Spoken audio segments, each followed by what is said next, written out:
वैसे तो ब्रेन के कई पार्ट्स होते हैं, लेकिन समझने के पर्सपेक्टिव से इसे दो पार्ट्स में डिवाइड किया जा सकता है, कॉन्शियस माइंड और subconscious mind. Conscious mind brain का वह पार्ट है जो बहुत सोच विचार कर बड़े ही लॉजिक के साथ अपने डिसीजंस लेता है। इस पर हमारा डायरेक्ट कंट्रोल होता है। जैसे जब आप कोई पजल या मैथ्स का प्रॉब्लम सॉल्व करते हो, तब आप कॉन्शियस माइंड का ही यूज कर रहे हो।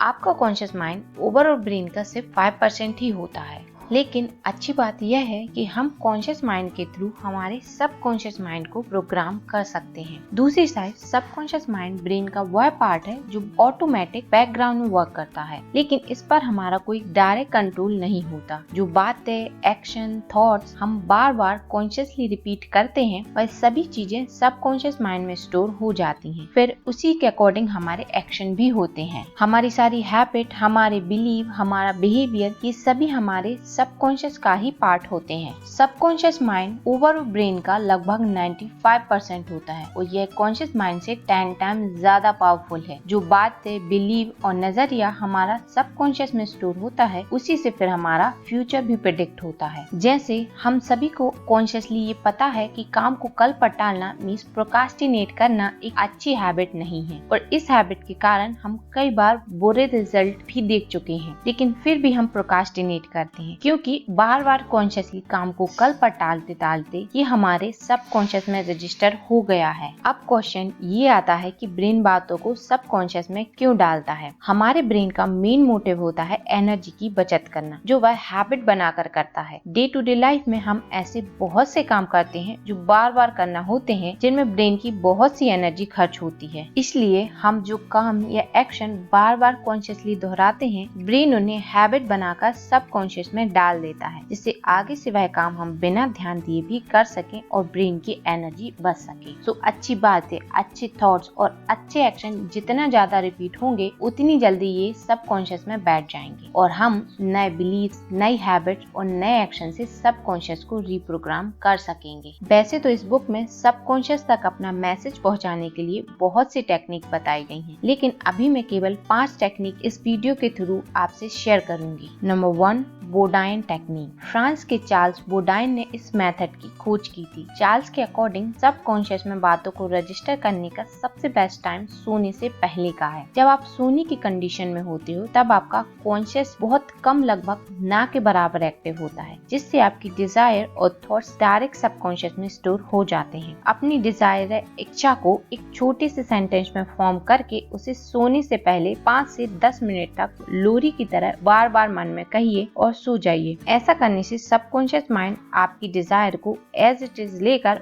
उस पर अपना काम शुरू कर देगा और आपकी वह इच्छा रियलिटी में मैनिफेस्ट होने लगेगी। जैसे इस बुक में एक लेडी की बात कही गई है जो काफी टाइम से अपने पति की बिल के लिए कानूनी लड़ाई लड़ रही थी, लेकिन बहुत समय से चल रही इस लड़ाई का वह अंत चाहती थी। इसके लिए वह बोडाइन टेक्निक का यूज करते हुए हर रात सोने से पहले खुद से बार बार कहती, यह एक दिव्य क्रम में समाप्त हो, और सो जाती। लगभग 10 दिनों उन्होंने ऐसा किया और 11वें दिन जब वह उठी तो इस माइंडसेट के साथ कि उनका कहा गया काम कंप्लीट हो गया है। उसी दिन उनके वकील ने उन्हें फोन कर बताया कि दूसरे साइड के मौके समझौता करने के लिए तैयार हैं। Number 2, act is if technique. इस मेथड में आप पहले से ये मानकर चलते हो आपका डिजायर, आपकी इच्छाएं पूरी हो चुकी हैं और उसी के अकॉर्डिंग आपके एक्शन भी होते हैं। आपको ऐसी एक्टिंग करनी है कि आप जो चाहते हो वह सब कुछ आपकी रियलिटी बन गया है और आप वह सब कर रहे हो जो आप करना चाहते हो। इस पर इंग्लिश का एक बेस्ट कोट है, fake it until you make it. जब आप अपनी डिजायर के अकॉर्डिंग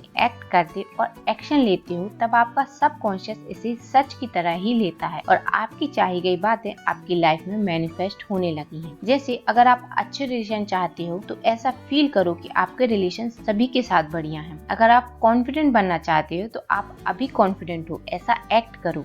अपने एक्शन से, अपनी बातों से और अपने काम से कॉन्फिडेंट दिखने की एक्टिंग करो। धीरे धीरे यही फेक कॉन्फिडेंट आपका नेचर बनकर सबकॉन्शियस में बैठ जाएगा और रियलिटी बनकर आपकी लाइफ की सिचुएशन में दिखाई देगा। Number 3, visualisation technique. एक पिक्चर 1000 शब्दों के बराबर होती है। हमारा माइंड इमेजेस को ज्यादा अच्छे से और ज्यादा जल्दी लेता है। आप अपने गोल्स को सच की तरह ही विजुअलाइज करो, उसे इमेजिन करो कि आपका गोल पूरा होने पर इसका रिजल्ट क्या रहेगा, इसकी प्रोसेस क्या होगी। ये सब आपको सच सच की तरह ही इमेजिन करना होगा, क्योंकि हमारा सबकॉन्शियस इमेजिनेशन और रियलिटी में फर्क नहीं समझता, तो ये इमेजिनेशन को एज अ रियलिटी ही लेता है। Arnold Schwarzenegger, sorry if I pronounce wrong, जो एक फेमस बॉडी बिल्डर, एक हॉलीवुड स्टार और एक सक्सेसफुल पॉलिटिशियन भी रहे हैं, अपने बॉडी बिल्डिंग करियर के दौरान वह अपने favourite body builder rag Parekh की तरह एकदम परफेक्ट बॉडी को विजुअलाइज किया करते थे। बाद में आर्नोल्ड ने विजुअलाइजेशन को अपने एक्टिंग और पॉलिटिक करियर में भी अप्लाई किया। Number 4, gratitude method. Scientific study ये प्रूफ कर चुकी है कि एक ग्रेटिट्यूड से भरा हुआ माइंड अपनी साइड यूनिवर्स की पॉजिटिविटी को अट्रैक्ट करता है। ग्रेटिट्यूड मीन्स आप उन सभी बातों, उन सभी चीजों के लिए थैंक्स मतलब धन्यवाद, आभार फील करना जो आपके पास हैं, इवन जो नहीं भी हैं उनके लिए भी। अगर कुछ नहीं भी है तब भी आप साफ पानी पी रहे हो, आपके सामने अच्छा भोजन है, इन छोटी से छोटी बात के लिए आभार जता सकती हूँ, क्योंकि इस वर्ल्ड में ऐसे बहुत से लोग हैं जिनकी ये बेसिक सी नीड्स भी पूरी नहीं हो पाती। एक लेडी जो बहुत अनहेल्दी होने के बाद भी दिन में कई बार खुद से कहती मेरी हेल्थ के लिए थैंक यू गॉड, जिससे उनका माइंड हेल्थ के लिए प्रोग्राम्ड हो गया और थोड़े दिनों के अंदर ही वह एकदम हेल्दी होकर हॉस्पिटल से डिस्चार्ज हो गयी। नंबर 5,